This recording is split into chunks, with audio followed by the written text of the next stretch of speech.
നമസ്കാരം. ഏവർക്കും എല്ലാ ദിവസവും രാവിലെയുള്ള പ്രീ മാർക്കറ്റ് റിപ്പോർട്ടുകളിലേക്ക് സ്വാഗതം. ഇന്ന് ജൂലൈ 24, 2025 വ്യാഴം. അങ്ങനെ നമ്മൾ ഈ മാസത്തെ 4ാമത്തെ ആഴ്ചയിലെ നിഫ്റ്റിയുടെ വീക്ക്ലി എക്സ്പയറിലേക്ക് കടക്കുകയാണ്. സ്വാഭാവികമായിട്ടും മാർക്കറ്റിൽ നമുക്കിന്ന് വോൾട്ടാലിറ്റി എക്സ്പെക്ട് ചെയ്യേണ്ടതായിട്ട് വരും.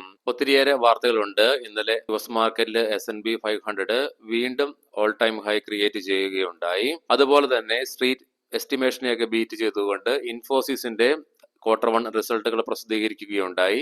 ഈ കാര്യങ്ങളൊക്കെ നമുക്ക് ഈ വീഡിയോയിൽ പരിശോധിക്കാം. അതിനു മുൻപേ ഒന്ന് വേഗത്തിൽ ഇന്നത്തെ മാർക്കറ്റിനെ കുറിച്ചൊന്ന് പരിശോധിച്ച് നോക്കാം. യുഎസ് ജപ്പാൻ ട്രേഡ് ഡീൽ നടന്നതിനെ തുടർന്ന് പോസിറ്റീവായി വന്ന ഗ്ലോബൽ ക്യൂസ് മൂലം ഇന്നലെ പോസിറ്റീവ് ഓപ്പണിംഗ് ആയിരുന്നു നമ്മുടെ മാർക്കറ്റിൽ ദൃശ്യമായിരുന്നത്. തൽഫലമായി സെൻസെക്സിന് 539 പോയിന്റുകളുടെ നേട്ടത്തോടു കൂടിയും നിഫ്റ്റിക്ക് 159 പോയിന്റുകളുടെ നേട്ടത്തോടു കൂടിയും വ്യാപാരം അവസാനിപ്പിക്കുവാനായി. എങ്കിലും വിദേശ ധനകാര്യ സ്ഥാപനങ്ങൾ ഇന്നലെ നമ്മുടെ മാർക്കറ്റിൽ 4209.11 കോടി രൂപയുടെ സെല്ലിംഗ് ആണ് ക്യാഷ് മാർക്കറ്റിൽ നടത്തുകയുണ്ടായത്.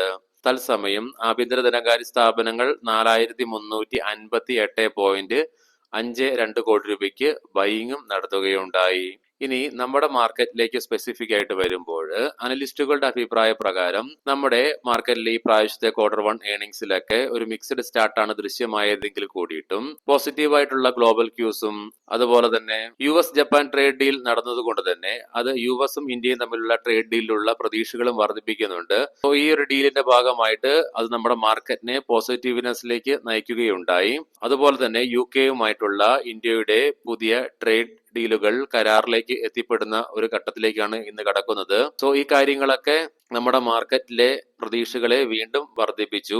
അനലിസ്റ്റുകളുടെ അഭിപ്രായ പ്രകാരം നിഫ്റ്റിയിൽ 25,250 എന്ന ലെവല് വളരെ ക്രൂഷ്യലായ ഒരു സോൺ തന്നെയാണ്.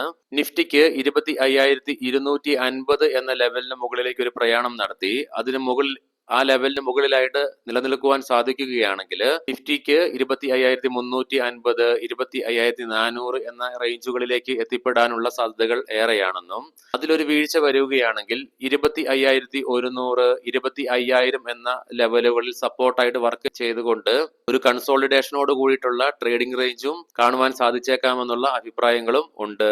25,000 എന്ന ലെവലിന് താഴേക്ക് നിഫ്റ്റി പോയാൽ സെല്ലിംഗ് പ്രഷർ അനുഭവപ്പെട്ടേക്കാമെന്നും പറയപ്പെടുന്നു.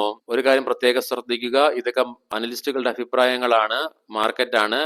എപ്പോൾ വേണമെങ്കിലും കാര്യങ്ങൾ മാറി മറിയാം. ഇന്ന് നിഫ്റ്റിയുടെ വീക്ക്ലി എക്സ്പയറി ആയതുകൊണ്ട് തന്നെ 25,000 എന്ന ലെവലിൽ സസ്റ്റെയിൻ ചെയ്തുകൊണ്ടോ അല്ലെങ്കിൽ 25,500 എന്ന ലെവൽ ബ്രേക്ക് ചെയ്തുകൊണ്ടോ അല്ലെങ്കിൽ ഇതിന് രണ്ടിനും ഇടയിലുള്ള ഒരു കൺസോളിഡേറ്റഡ് ആയ ട്രേഡിങ്ങോട് കൂടിയിട്ട് ഇന്ന് വ്യാപാരം അവസാനിപ്പിക്കുകയോ ഇല്ലയോ എന്നൊക്കെ നമ്മൾ കണ്ടു തന്നെ അറിയണം. Bajaj finance, Nestle India, SBI life insurance company, Canara bank, ACC, Aditya Birla sun life AMC, Adani energy solutions, APL Apollo tubes, CG power, industrial solutions, Coromandel international, Cyient, Hexaware technologies, Indian energy exchange, Indian bank, Motilal Oswal financial services, Mphasis, REC, തൽന platforms, Ujjivan small finance തുടങ്ങിയ പ്രധാനപ്പെട്ട കമ്പനികൾ ഇന്ന് അവയുടെ Q1 earnings പ്രസിദ്ധീകരിക്കുന്നുണ്ട്.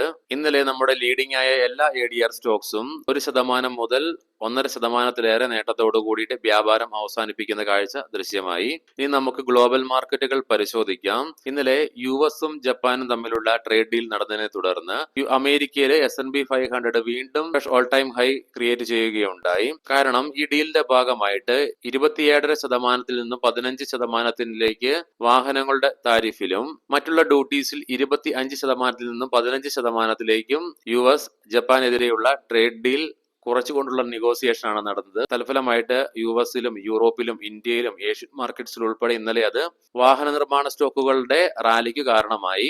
ഇന്നലെ അമേരിക്കയിൽ S&P 500-ഉം നാസ്ഡാക്കൊക്കെ നേട്ടത്തോടു കൂടി തന്നെ വ്യാപാരം അവസാനിപ്പിക്കുകയുണ്ടായി. എങ്കിലും നിലവിൽ ഡോ ജോൺസ് ഫ്യൂച്ചറിൽ 91 പോയിന്റുകളുടെ ഇടിവാണ് അനുഭവപ്പെടുന്നത്. യൂറോപ്യൻ മാർക്കറ്റ്സ് മൂന്നും ഇന്നലെ നേട്ടത്തോടു കൂടി തന്നെ വ്യാപാരം അവസാനിപ്പിക്കുവാൻ സാധിച്ചു.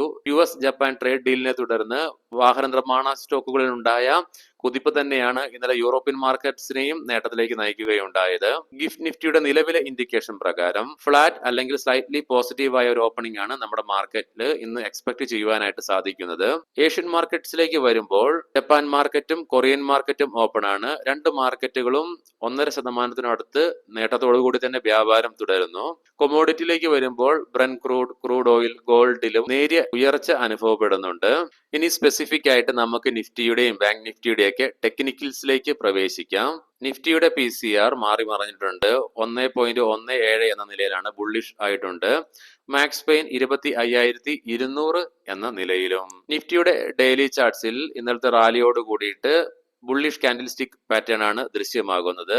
ഇന്നലത്തെ റാലിയോട് കൂടിയിട്ട് നിഫ്റ്റി അതിന്റെ ഷോർട്ട് ടൈം മൂവിംഗ് അവറേജസ് ആയ 10 ഡേ 20 ഡേ EMA യുടെ ഒക്കെ മുകളിലേക്ക് എത്തിച്ചേരുവാനായിട്ട് സാധിക്കുകയുണ്ടായി.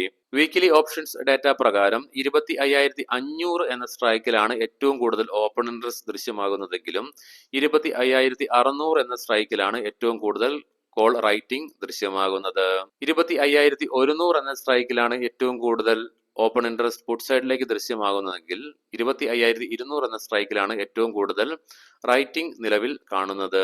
ബാങ്ക് നിഫ്റ്റിയുടെ PCRും 0.96 മാറി മറിയുകയുണ്ടായി. ബാങ്ക് സ്പെയിനും 57,000 എന്ന നിലയിലേക്ക് എത്തിച്ചേർന്നിട്ടുണ്ട്.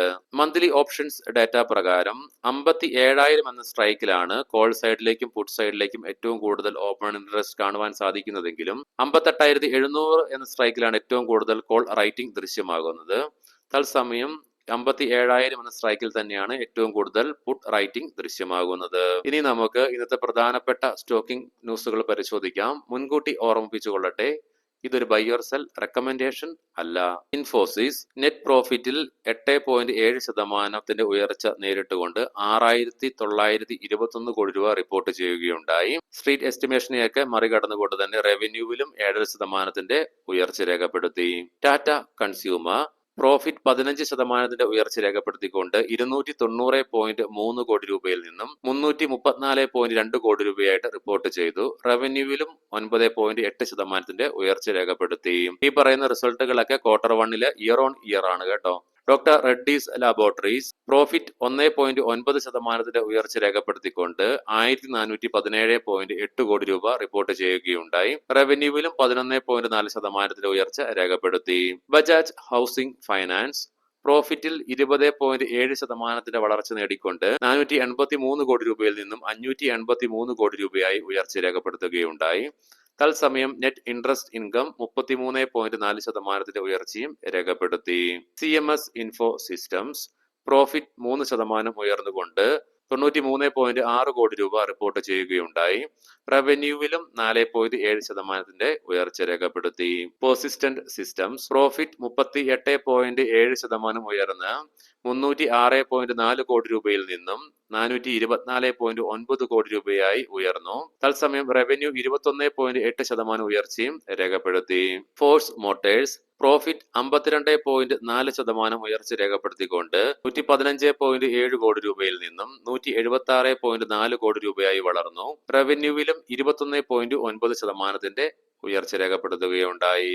ഏവർക്കും നല്ല ഒരു ട്രേഡിംഗ് ദിനം ആശംസിക്കുന്നു. വൈകുന്നേരം പോസ്റ്റ് മാർക്കറ്റ് റിപ്പോർട്ടുമായിട്ട് കണ്ടുമുട്ടാം. നന്ദി, നമസ്കാരം.